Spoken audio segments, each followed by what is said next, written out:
We're here because free speech is under attack. We're here because people are being convinced that socialism works. We're here because people are being judged guilty until proven innocent. We are fighting back with facts. This is not a safe zone, so buckle up, Buttercup. This is the raw, naked truth.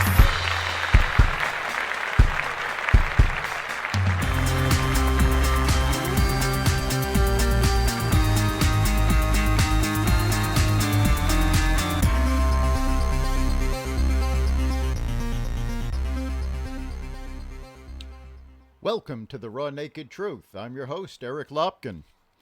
Over the past few days, we have seen a remarkable number of people denying responsibilities for their actions.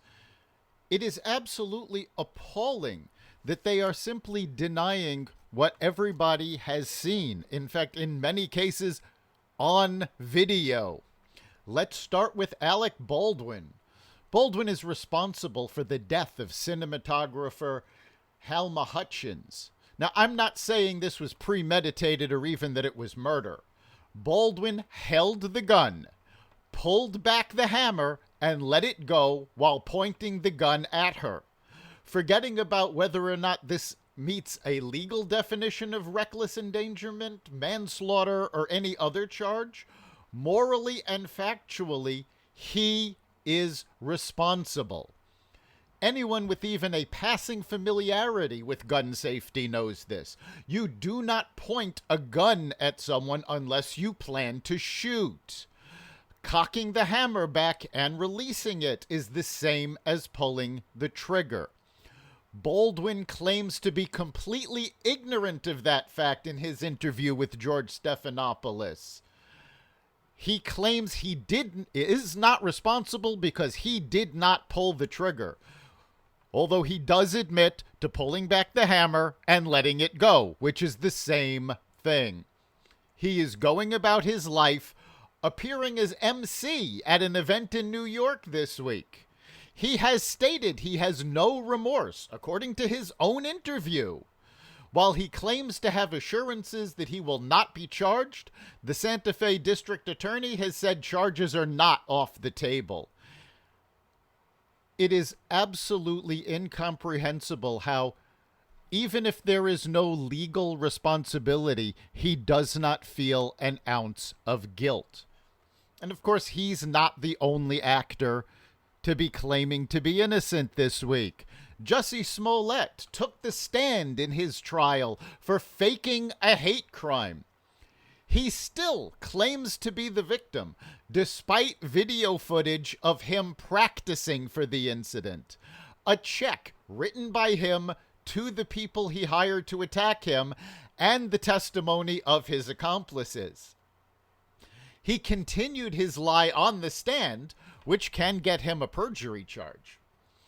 Now, I may not be a master criminal, but even I know not to write a personal check to pay for fraud if I expect to get away with it.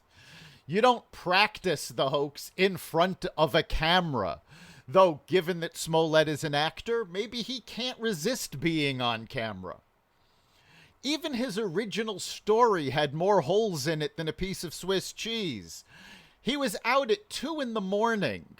in near 0-degree temperatures to go to Subway for a sandwich when he was attacked by 2 African-American Trump supporters.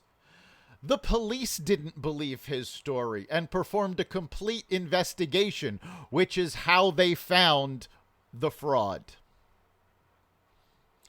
Now, the media is suspect in all of this, because they're not just not covering all of the truth, they're involved in cover-ups. Case in point, Chris Cuomo didn't just lie about helping his brother, former Governor Andrew Cuomo, get out from under his harassment accusations. Now it seems he's guilty of the same crimes. Again, in his statements, neither he nor Andrew has shown any remorse for their actions. They continue to lie despite mounting evidence from multiple sources, including the Attorney General's investigation and a separate CNN investigation by an independent law firm. Now, Andrew Cuomo isn't just guilty of harassment. He's also responsible for the deaths of hundreds of elderly New Yorkers who he ordered moved into nursing homes during COVID, rather than use the Javits Center or hospital ship that had been set up to handle the crisis. He couldn't accept help from the federal government because that would ruin his anti-Trump narrative. He put his constituents' lives at risk in order to get a book deal and boost his career. Fortunately, it looks like his political career is over. Hopefully, Chris Cuomo's broadcast career will follow. He has been fired by CNN, and he has left his Sirius XM radio show, although it has not been determined if he left voluntarily or if it was the idea of Sirius XM. Chris Cuomo used his media contacts to investigate Andrew's accusers and used his position at CNN to try to cover up the truth.